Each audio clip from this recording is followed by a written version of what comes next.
How's it going, everybody? This is Brian for Pop Culture Crossing, and today we are talking about the 1956 adventure comedy movie Around the World in 80 Days. This is the silver screen adaptation of Jules Verne's 1873 book of the same title. The film follows Phileas Fogg, a pedantic upper-class Englishman who keeps rigorously constructed time schedules and enjoys spending time at this elite reform club. Now, the Reform Club is a private club filled with like-minded, pompous Englishmen. Not surprisingly, several of the members have a proclivity for gambling, gossip, and braggadocious conversation. So, when news spreads throughout the empire that the Bank of England has been robbed of a large sum of money, the Reform Club members are quick to give their own takes and analyses on who the culprit could be and how they could have possibly stolen such a large sum and gotten away with it. While leisurely playing cards, Fogg ends up betting his Reform Club members that he can circumnavigate the entire world within an 80-day period. This launches Fogg and his new valet, Passepartout, on a globe trek.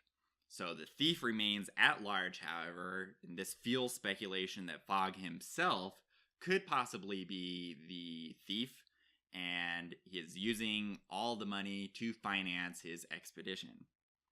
Around the World in 80 Days is filled with a unpredictable, memorable story, and it's peppered with humor, pretty much all the makings for an impressive, entertaining movie. So despite the long running time, Around the World in 80 Days is well paced.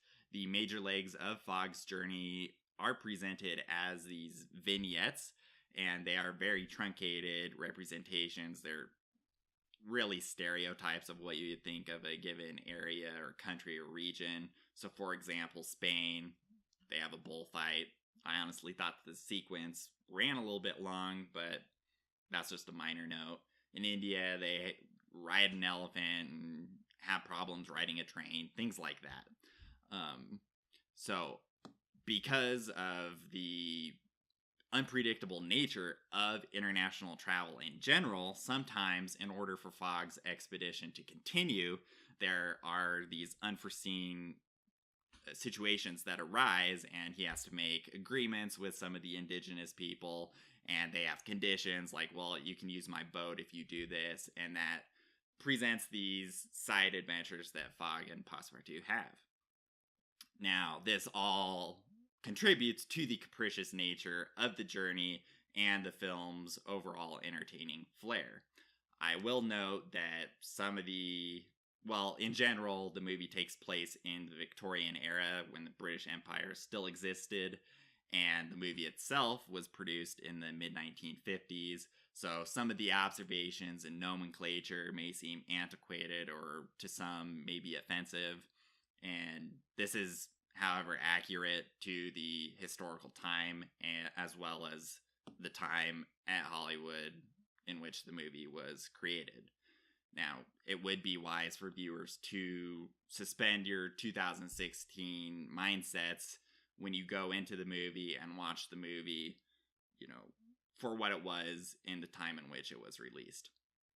Also, I'll note that some of the historical chronology isn't necessarily 100% accurate, and they definitely do use their creative license to kind of smudge and work with and exaggerate the historical timeline. So Around the World in 80 Days' tone ties into its pacing. It's energetic, varied due to the diverse locations visited, and thrilling. So each of the locations they visit, not only are they presented in these vignettes, but they're complete with their distinct aesthetic and feel.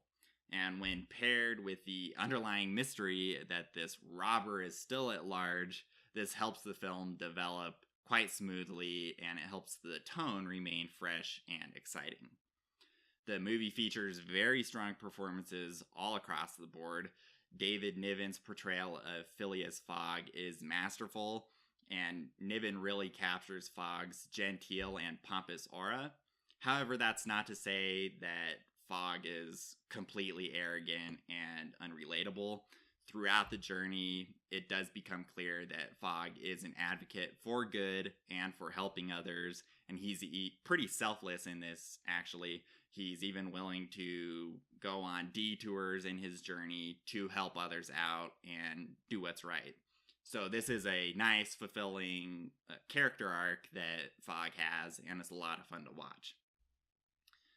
Now, Cantinflas, a well-known Mexican comedian and entertainer, shines in his role as Passepartout. The character is Fogg's valet, but that doesn't mean that he, is a secondary character by any means, or that he just has these menial tasks. Rather, throughout the journey, Passepartout is in charge of Fogg's bag with all of the money for their entire voyage.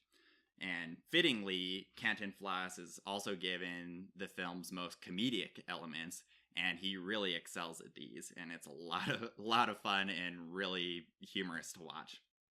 In terms of the character himself, Passepartout is self-sacrificing, and this is a trait that he demonstrates several times throughout their journey. Cantinflas's on-screen chemistry with Niven is very good and a joy to watch, and it really helps the film feel tight. Shirley MacLaine's depiction of Princess Auda is also well acted.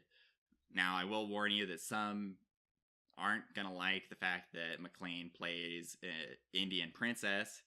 However, it does become known that Auda studied in England, but, her background and race and ethnicity still really aren't clear. So some probably aren't going to like that fact. Nevertheless, in terms of technicality and acting itself, MacLaine's performance is strong, and she really helps provide a balance for Cantinflas and Niven. Robert Newton's portrayal of the tenacious Inspector Fix is very notable, and regarding the aesthetic and tributes, Newton and Niven both just hit it out of the park when it comes to depicting this stereotypical English Victorian gentleman, and this is quite a memorable element of the movie and really helps, it's kind of the authenticity but also this stereotype, but it just helps give the movie a lot of character and help keep the tone light. Additional actors provide enjoyable small cameos, and Around the World in 80 Days was actually the film that created film cameos. So this was a vehicle to allow other actors into the movie and have a little bit of screen time. So some of the cameo appearances include Marlene Dietrich, Frank Sinatra, Red Skelton, Buster Keaton, Peter Lorre, Evelyn Keyes, Melville Cooper, Charles Coburn, and Finlay Curie. A lot in there. There are even more, and this helps create a very dynamic cast, and you never know who you're going to see at the next stop of their journey. I will mention here that some of the cameo appearances, the actors portray characters of different races or ethnicities, and this is definitely just a sign of the times in which Around the World in 80 Days was produced. This was definitely a 40, early to classic Hollywood type of practice that was used. It's mostly frowned upon now, and that's another thing to just keep in mind when you're watching the film. The movie's cinematography and production design is quite remarkable. There are several times throughout the film where, in terms of cinematography, the camera is either mounted in front of or behind the characters, and this really helps create a sense of immersion and feel that you're actually there. So, for example, Passepartout is riding a bicycle, and the camera is shown both mounted directly behind him and in front of him. Really helps you feel like you're right there with him.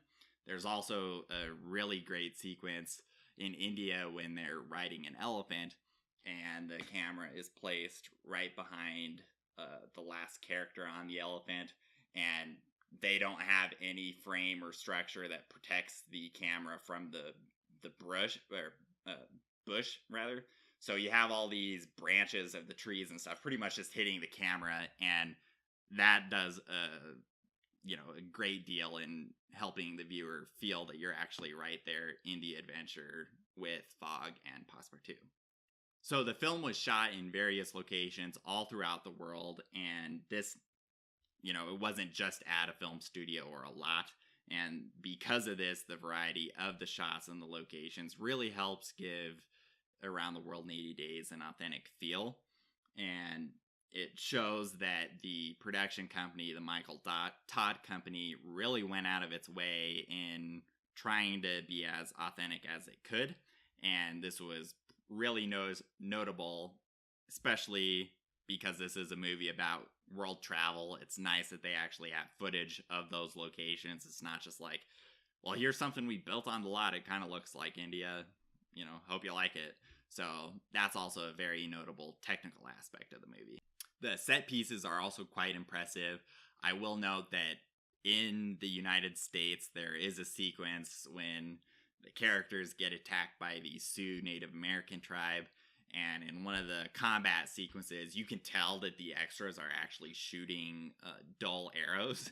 And Passepartout actually gets hit by a few of the arrows, and they just bounce right off of him. And there's no mention, he doesn't react because he's not supposed to die or get injured, but you just see these arrows bouncing off of him. And, this is a minor notice, but it really just actually does more to add to the humorous elements of the movie, and it isn't really a strong critique of the movie as a whole. So Victor Young's music is really outstanding and features superb songs that will definitely grab your attention.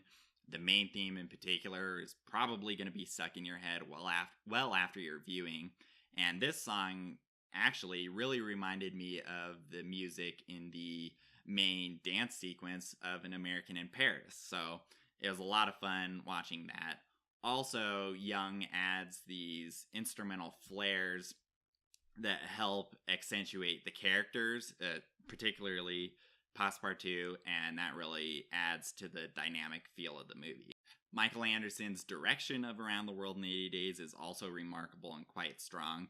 Anderson and known producer Michael Todd really just did a superb, stellar job when it comes to effectively communicating the sense of awe and adventure and discovery that one has when traveling, especially in terms of international travel.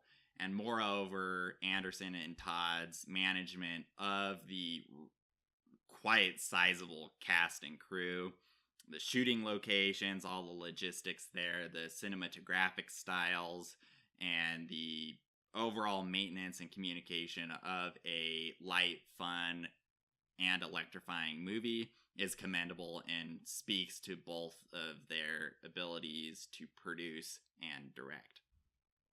Around the World in 80 Days also received 5 Academy Awards, adding additional evidence to the strong directing and production behind the movie.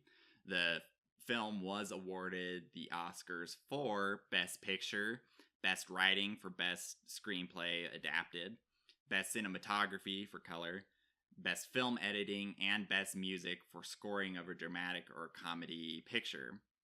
It was also nominated for 3 other categories, including Best Director, Best Art Direction for Set Direction and Color, and Best Costume Design for Color. So it really won a lot of the awards in terms of the technical side of the Academy Awards, and that is really evident when you're watching the movie. Overall, Around the World in 80 Days is a fun and impressive film, mixed with great humorous flavor, and there are some actually amusing and pretty sharp remarks and kind of ironic remarks made about the indefatigable nature of the British Empire, especially at the end of the movie, so you're gonna want to make sure that you catch those. Now, because the film is quite long, I briefly mentioned this, it does push 3 hours, so viewers are definitely going to want to act like Phileas Fogg and have your time completely mapped out and make sure that you adequately plan ahead before watching.